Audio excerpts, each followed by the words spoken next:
said, I have very little to teach you, but I have to go over some things with you first, okay? Starting with tomorrow. I went over this with you yesterday, but I'm just going to go over it real quick because everyone that's here today, I think, was here yesterday, maybe except Bishop. But so, first of all, is there anybody that signed up that wants me to take them off the list that knows that they can't come now? Okay. And Bishop, you are in now. Anybody else want to be added to the list? I just need to get a rough number. Everybody good? Okay. So I'm going to talk to you about tomorrow, but also extend it into what do you do if you aren't here tomorrow, okay? So remember, breakfast is between 7:30 and 8, so if you want to eat, get here before 8. At 8, we will be starting the test, but you don't want to get here at 7:30 because you're going to eat on your own. That's fine too, okay? We're going to begin at 8, and the tables are not going to get set up for us out in the concourse, so we had to switch. I think I told you this yesterday, but we will be in the media center. So if you get here between 7:30 and 8, I'll be mulling around in the concourse where we're going to have food, and then at 8, we're going to migrate into the media center. Mrs. Springer will still be in the concourse, so if you can't get in or you don't know where to go, she can tell you, but I'm just letting you know. We'll be in the media center, our class, okay? What you will bring, whatever you want to write with. So, I mean, I'm trying to make this as exactly like the exam as possible, but the truth is, you can write with whatever you want tomorrow, pen, pencil, any color pen, really. But on the day of, you can only use blue or black ink or a pencil, okay? You're going to be grading your own exam anyway, so you have to read your writing. I'll explain that in a minute. Pen or pencil. If you want to bring something else to drink or eat, feel free, okay? And if you have a calculator, it would be helpful if you brought it. We are charging all the calculators. We're charging 10 at a time. We're able to charge 20 a day, and I need 70. So we're working on it. I'm hoping they're all going to be charged in time. But so if there's a few of you that have calculators and remember to bring them, that would be just a few extra that I won't be worried about, okay? But I will provide calculators for everybody and all the exam materials, the food and water, and snack for break time. As I told you guys yesterday, you will, if you're driving or getting dropped off, utilize the front of the school. The gym and the student parking lot will be open as far as I know, but there's nobody to open the doors for you. So make sure if you want to park in one of those, you just have to walk around or text somebody to come open the door for you because there's nobody here tomorrow except the 3 teachers and maybe some office staff or something, okay? So it's not like there's going to be people down there to open the doors for you that I know of, okay? So you can park in the front, you can get dropped off in the front and come in through the front door, okay? So what's going to happen is everybody's going to get a folder, a red folder. I have 117 red folders, okay? One for every single student, whether you're here tomorrow or you're going to be doing it as a take-home, okay? And in it is color-coded all the different parts of the test. So it'll be really easy for me to like do a quick glance, make sure we're all in the right color. Like the first one, maybe it was pink. I don't remember what color, but everyone will have the pink ones out, and that's a no calculator. Okay, get out the green. That's a calculator part or whatever. Okay, so that's just why I color-coded it. And that folder is your folder. You're going to keep everything in the folder. At the end of the test, I'm going to collect the folders. Okay, and when I collect them, I will hold them. We'll come back next week and finish up the unit 3 that we're doing. And then once we're done with this test, 313 to 315 test, that's when we begin our exam review. And that will be our first activity for exam review, is giving you your folders back. And it'll probably take us a good week to go through all the questions. We're going to grade them and score them. I'm going to give you all a key for the multiple choice. You can actually have it tomorrow. If you want to start grading it tomorrow, you can have it tomorrow. You can have the key and see how you did immediately after if you want. But I'm going to give everybody a key on one side, and on the other side is a scoring sheet, and it's pretty self-explanatory. But once we're done with all of the grading of the FRQs, we'll add it up, and you'll get to see what would my grade have been, 5, 4, 3, 2, 1, if I had taken the exam that day, okay, and if we graded the FRQs right and all that stuff. But we're going to be doing that together after the fact, okay? So that's tomorrow. And as you guys are sitting there, I'll be in my grade book putting in 100, 100, 100, 100 for all of you that are there taking the mock exam. So all of you are going to have a test grade of 100 that take it tomorrow. Okay, yes. I'm about to say it. Okay, so if you aren't here tomorrow, I'm not punishing you. Okay, I understand. I get it. It's okay if you don't. But I want you guys to understand why I'm doing this. I mean, it's my day. I don't have to work tomorrow. I'm putting my own money into this. I'm happy to do it. But I understand the reason I'm doing this is not to give you all 100 on the test. I mean, that's a bonus for you guys. But it's so you can feel the feels, as I like to say, of the AP exam and understand what it feels like to sit in a room. And the first part of your test is going to be not fun. It's 80 minutes doing 26 multiple choice questions, no calculator. So 80 minutes to sit and do math is, it's not horrible. You guys take exams at the end of semesters that are longer than that. But I want you to feel what the timing feels like and know what it's like not to have your calculator to use on those things and stuff like that. So I'm going to be timing it out exactly the same. So if you're going to do it at home, I'll be giving you the same folder on Monday. I think it'll be Monday, yeah. Monday, I'll be giving you your folder to do on your own time. All the times are written on all the sections, like section 1 says 80 minutes, no calculator. So I would just encourage you guys that are doing it at home to make sure you don't, you can cheat all you want. Your friends have keys. The people that were here on the day of saw the key already if they want to. It's not about getting 100% on it, right? It's about how would I do if I took it now. It's your business, you're going to grade your own. So if you do the take-home one, I would just say, please try to honor the time. Only give yourself 80 minutes for that first section. Don't allow yourself to use a calculator so you can really experience the test as close to your classmates that were here on that day as the others. Okay, and then you'll have a deadline to turn it in to me.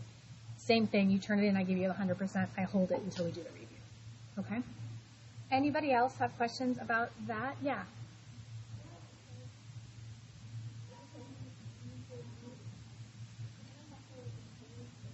I mean, this came up on us pretty quickly, right?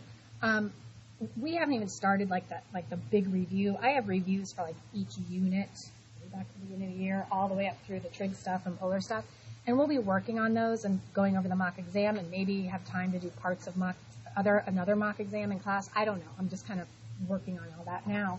But there's not a lot you could really study for. I mean, what I like about this is you guys are going to take this tomorrow, and in my opinion, it's going to be lower than what your actual grade is going to be because we haven't reviewed. I haven't had time. I have a whole awesome PowerPoint, that breaks down what each FRQ is going to look like, what they're looking for. I don't have time to get that to you. So we're going to do the very best we can. You're going to probably get a 3 on it, maybe, or above.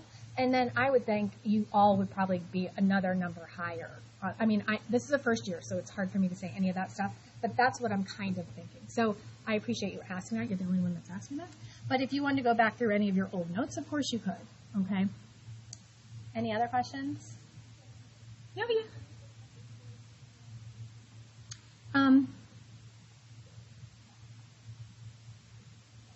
I have it. Great. Yeah. Let me find it. I have a printout. I just have to find it of what each.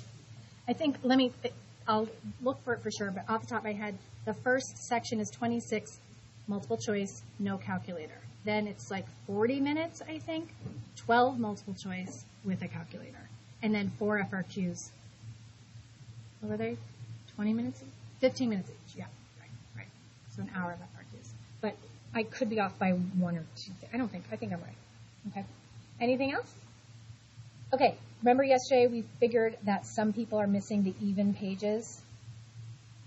I printed a whole bunch. I made copies. Okay. So these are all the pages that I have to make copies of for the people that are missing it. Okay. I have copied this whole column for you. So when we get to the homework, you are going to need some of these. So everybody should have page 154 and 155, which is all we're doing for the notes. When we start the homework, I'll come around and give 3 sheets of paper, which will cover these pages of the evens. I feel terrible that you guys have to deal with that. I am sorry.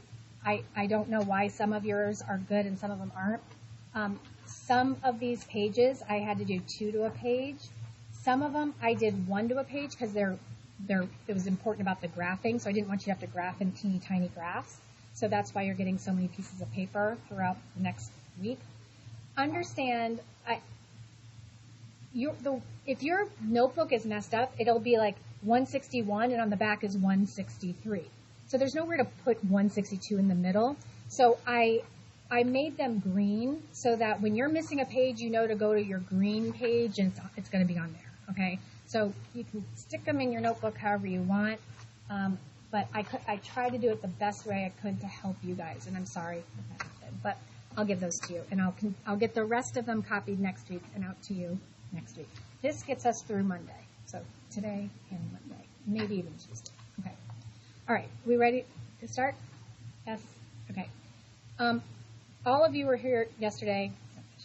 So if you, the reason I let you keep your phones is because, like I said, short notes, you can work on yesterday's homework, today's homework, both keys, not both videos. Yesterday's video is on Canvas, and you can just work on any of those all problems that you want, okay? So that's why I had you keep your phones.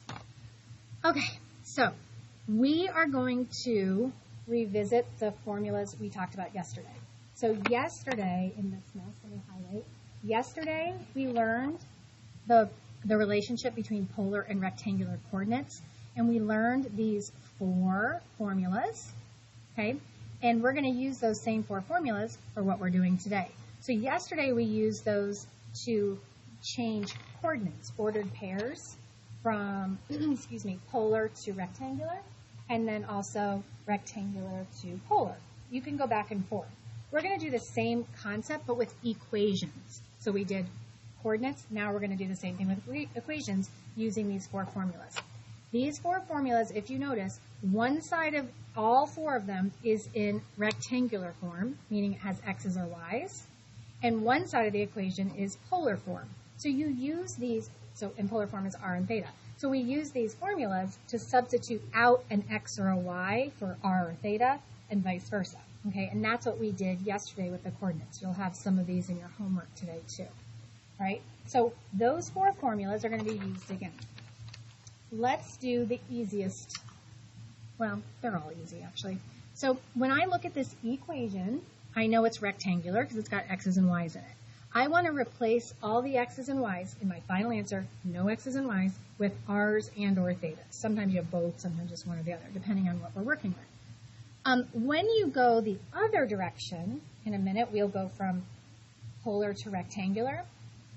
Your final answer is usually solving for y. Like, think about all your algebra formulas. Like, this is a parabola, slope-intercept form, y equals mx plus b. Most of the time, with rectangular, we isolate or solve for the y.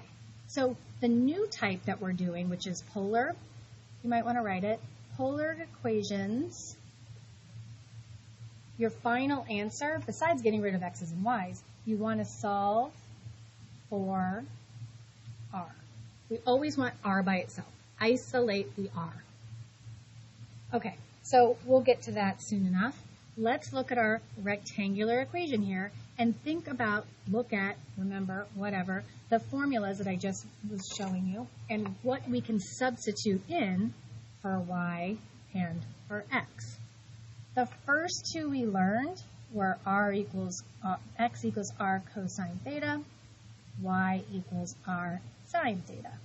So wherever I see a y, I can write this. Wherever I see an x, I can write that. And then we'll have to isolate the r. So I'm going to replace y with r sine theta. Then there's a 1/2 parentheses, y parentheses, I'll come back to that. X is squared. X is r cosine theta. So when I simplify this, now I'm just going to kind of use my algebra skills to get r by itself. First thing, and this feels a little weird, but I'll explain why it's like this. When you square r cosine theta, you actually square the r and the cosine. We've already had to square, like, remember we've had sine squared x, cosine squared x, all of those. We already talked about why you have to have that 2 in the middle. It's not after the theta. But why are we squaring the r as well? Well, we're not using this one, so if you want to write over here, you can. When in algebra, if you have to square that, you square the 4 and the x. And so you're squaring the r and the cosine. This is an r times cosine theta. That's two different numbers represented in there.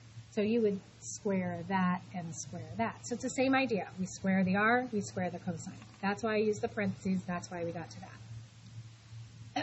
Then we want to get rid of that fraction. We don't like working with fractions. I'm going to say this a few times today. Remember, you can do anything you want to an equation as long as you do it to both sides. So we know a trick of getting rid of a 1/2. We can multiply by what? 2. I can do that and cancel these as long as I do it to this side too, right? So I'm going to have 2r sine theta equals r squared cosine squared theta. All right, think to algebra. Sometimes you have x's on both sides, and you have to move one over to the other. We're going to do that with our r's. Because remember, your end goal is to get r by itself, and right now they're spread out. And this is all multiplication. 2 times r times sine theta. R squared times cosine squared theta. Opposite of multiplication is division. So if I want to get rid of this r over here, I divide, as long as I do it to this side.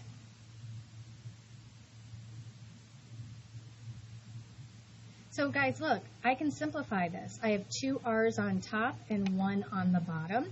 So this one will cancel for one of those, right? It's this or this. So I just canceled 1 for 1.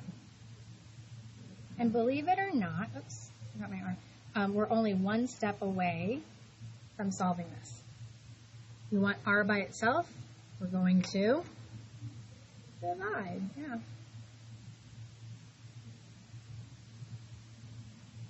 So we get r equals, what was canceled, 2 sine theta over cosine squared theta. R is by itself, no x's and y's. We went from rectangular to polar. And understand, just like yesterday, I want to remind you, I told you guys that if you graphed this polar point on a polar graph, and you graphed its rectangular point on a rectangular graph, and you were able to like cut them out and put them right on top of each other, they'd be in the same exact quadrant, same exact spot. These are the same point, graphed 2 different ways, named 2 different ways, graphed in 2 different types of coordinate planes, okay? Same thing with the equation. This is a parabola. It opens up, a happy, smiling parabola, and believe it or not, that's what this is. If I graph this on my graphing calculator, you'd see what the picture is. Next week, I'll show you how to graph polar graphs on your calculator. If you graph that, it would match that graph exactly. Okay? They are the same graph, 2 different forms, different coordinate planes. Okay? Now, let's go to, we're going to do 3 examples of going the other way. Okay? And notice these have r's and thetas in them, and then there's one more on the next page.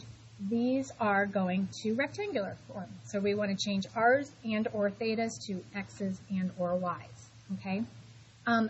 When I teach these 3 problems every year, I always can kind of predict what students are thinking, probably because they've asked the question, but the question I usually can sense off of you is, okay, I get what you're doing, but how would I know to do that? Okay, like, and I'm sure you've felt that many times, like, okay, yeah, of course you knew how to do that. You're the teacher. You have the key. How am I going to remember to do that? But just like everything else we do in math, think of all the things you've learned since you started putting letters in math back in 5th. Heck, go back to 4th grade or 3rd grade when you had to learn the multiplication facts.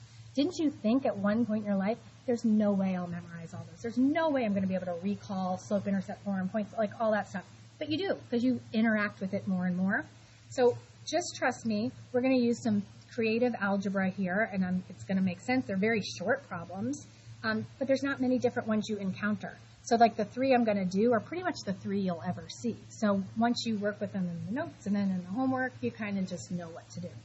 Okay, so again to that whole thing I was telling you that you can do anything to an equation as long as you do it to both sides, okay? So I can do anything I want to this, but I know I have to use those 4 formulas to convert from polar to rectangular. There's 2 formulas we haven't used, the Pythagorean theorem one and that tan one. These are the two we're going to use. And it's impossible to use the wrong formula. I told you this yesterday because it won't work if you try and use another one. So we'll kind of talk about that when we get to our third problem. But what I'm going to do is say, if only this is an r squared. I wish it was an r squared because then I could replace r squared with what? X squared plus y squared. Can I make that an r squared? I can. I can do anything I want, right? As long as I do it to both sides. So if I square this side and I square this side, I get r squared equals 16, of course. And I can replace r squared with x squared plus y squared, right? X squared plus y squared and r squared are set equal to each other. That means you can substitute one in for the other. And remember I said a few minutes ago that normally in algebra, rectangular form, we solve for y. In this case, we don't. You might remember, probably not, back to geometry. This is actually a circle with a center at the origin and a radius of 4. X squared plus y squared equals radius squared. So this is just a circle with a radius of the square root of 16. Okay? So it says to do it with a graphing utility to check it. I'm going to show you that next week. But in your homework, you have one of these and you have to graph it. So it's just going out 4 in all directions, right? And making a circle. That's what that formula is. Welcome back. Okay? This one. If only this was a tan theta on the left-hand side, I could replace it with y over x. Well, I can do that. I can make that a tan theta. I can multiply this side by tan as long as I multiply the other side by tan. See, creative algebra here. Tan of theta is y over x. And we don't want a theta in there, but we know what this value is. Don't forget your tan tricks. We went over them a little bit yesterday. I can't remember. Most of my classes, I don't remember if this is one of them. Really forgot. When you have a tan of 1, that's what theta is that? We did it yesterday. It was our denominators of 4, right? When you get 1, or let's say it backwards. Any of your denominators of 4, you would get a 1 for tan. Any of your denominators of 6 is square root of 3 over 3. Remember the tricks? And all of your denominators of 3 are square root of 3, right? We memorize these. Don't forget, though, to respect the coordinate plane. We're in quadrant 2. How do we know? The numerator is 1 less than the denominator, so we know we're in quadrant 2. And in quadrant 2, only sign is positive, so tan is negative. And like I said, we usually solve for solve for y, so I'm going to go ahead and do that, multiply both sides by x. And this is my final answer. Guys, what is this? If you graphed it, what would it be? What type of a graph? Is it a parabola? What is that, Tanner? Yes, you do. Guys, it's x to the first. It's a line. You're like, I don't know what it's called. I guess you do. I know you weren't saying it. This is a line. Guys, don't be afraid of negative square root of 3. Why is it written like that? Because the square root of 3 is a irrational number. We'd have to round it. This is an exact answer. If I asked you what this is, none of you would say, I don't know what it is. That's a line. That's a line. It's just a line. Okay? Yeah.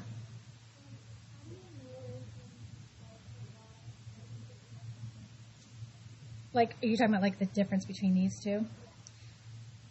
Well, I would say 99% of the time you're going to solve for y. You're going to have like a line, or how this one started was a parabola, x squared, okay, quadratic. Why didn't I do this with this one? Because the formula, the equation for a circle, and I know it's been a while, is x minus h quantity squared plus y minus k quantity squared equals radius squared. That's the equation of a circle.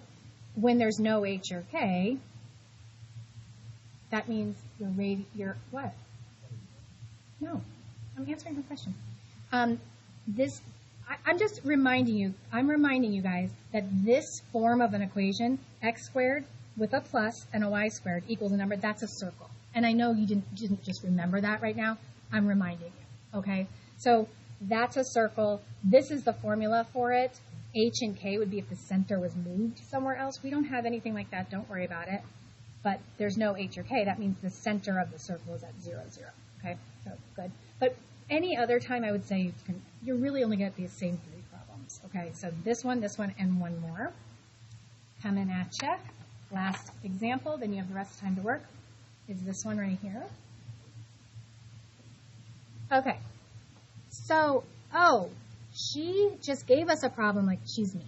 She just gave us a problem a second ago, and she said when there's an R there, you square it. Well, not always. Because think about, don't write this, okay?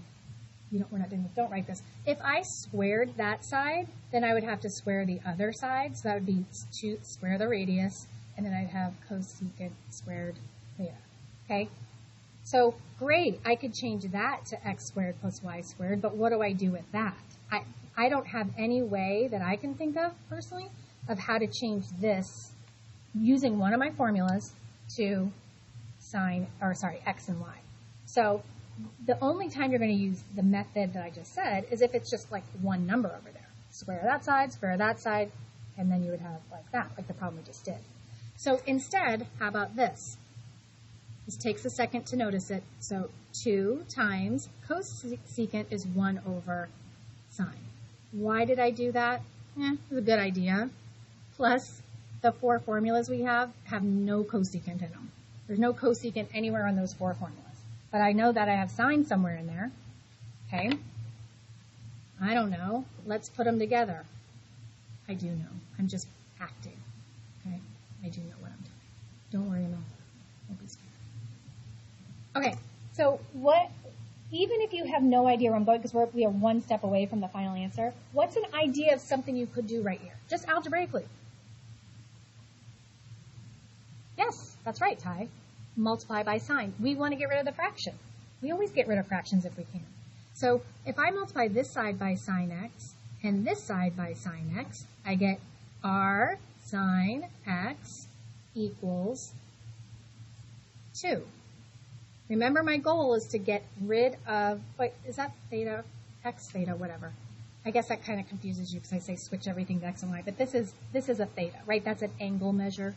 So you could have kept that as x or make it a theta, sorry. What does r sine x equal? Let me make it a theta. I think I confused you. What does r sine theta equal? Is that what you said?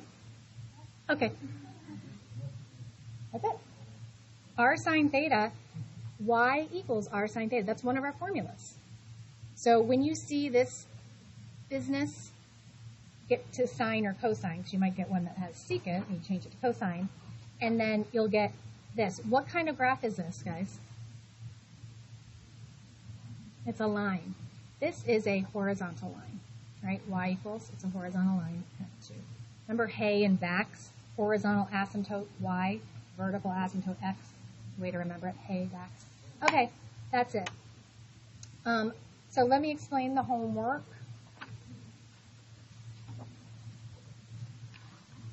All right, yesterday you had 1 through 10 to do. That was D7. So you can work on that if you didn't finish it.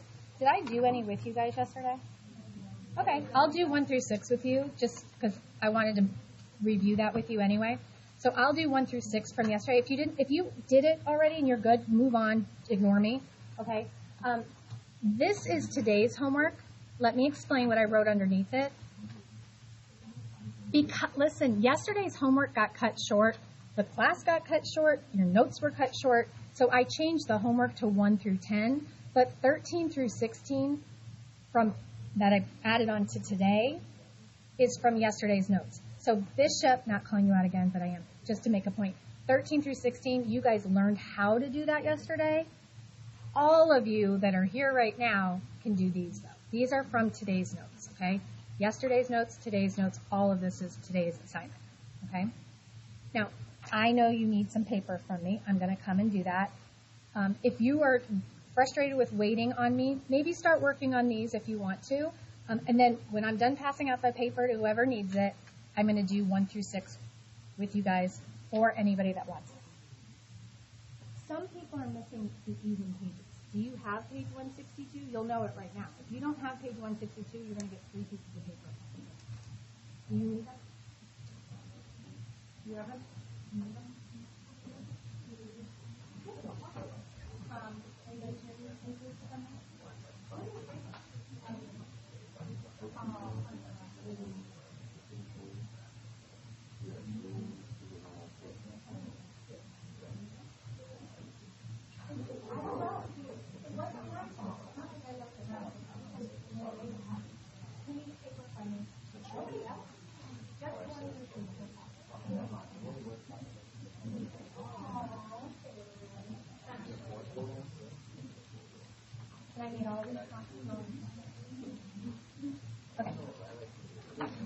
Okay, so listen, you can do what you want to do. If you feel like you want to do these problems with me, now's the time, okay? So this is from yesterday's homework. Okay, so no matter what you get, positives or negatives, go pretend everything's positive. Well, this one's all positive anyway. So we're going to go to 4 pi over 3. That's quadrant 3, right, because it's one more than the denominator. And the denominators of 3 are closest to the y-axis. So at 4 pi over 3, positive 4, 1, 2, that's 4 circles out, and I get to stay here because everything's positive, right? This is 4 pi over 3 here, right? Simple. Same thing here, pretend the 2 is positive. 5 pi over 6, that's quadrant 2. My denominators of 6 are up by the y-axis. And I'm going to hover, right? I'm going to go out 2 circles to 5 pi over 6. But I don't get to stay there because my radius is negative. Remember, whenever your radius is negative, you shoot through the origin and land in the opposite quadrant. So if we started in quadrant 2, we end up in quadrant 4, and vice versa. Start here and here. Also, if we started here, if you have a negative radius, you'll end up here. But you'll be in the same exact spot. Remember, your denominators is 6.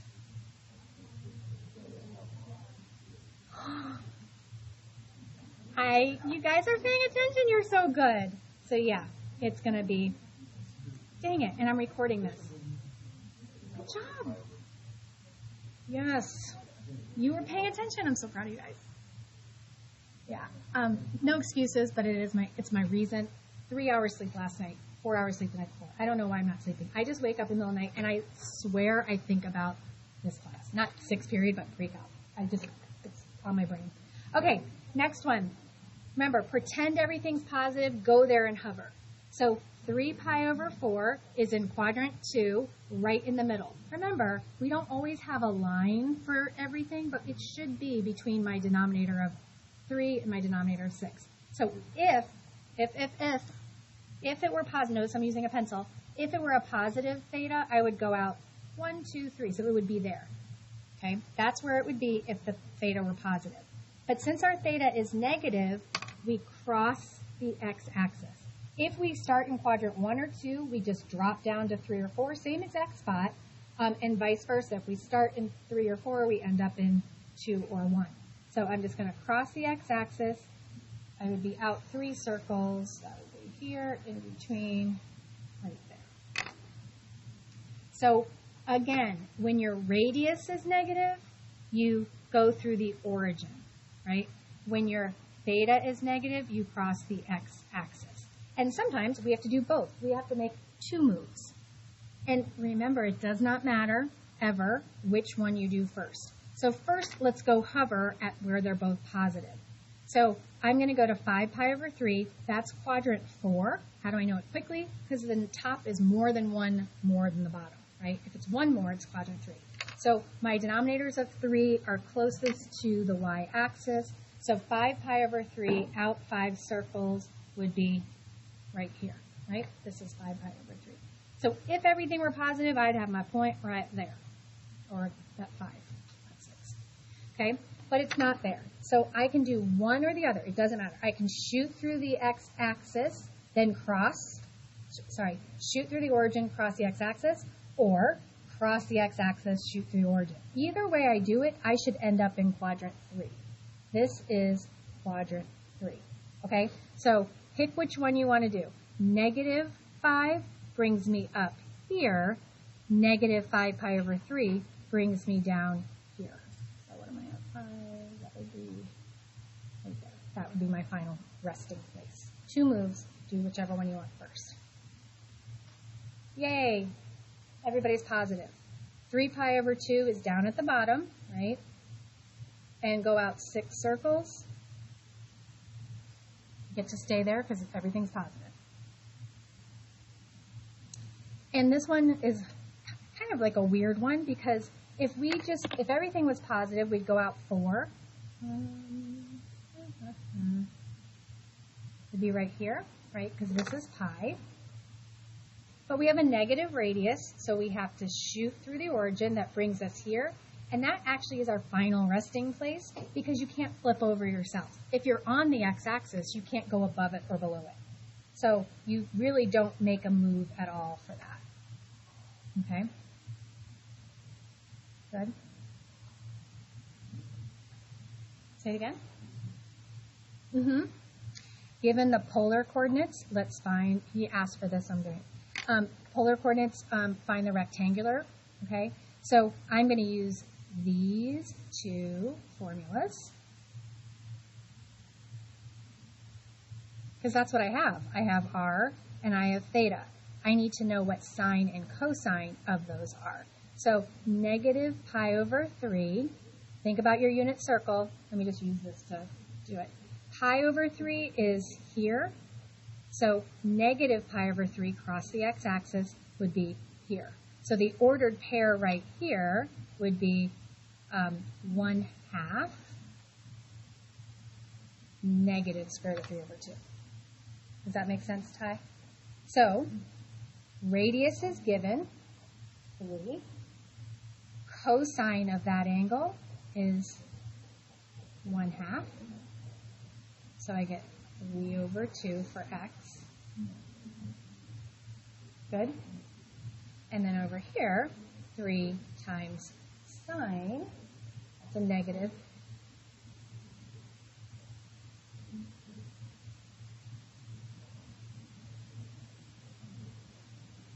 Okay. So I'm going to put today's key up. Both keys are on Canvas. So that's why I let you keep your phones on, like I said for the 100th time. I start repeating myself when I get really tired. I'm really giddy, too. Okay. But everything's on Canvas.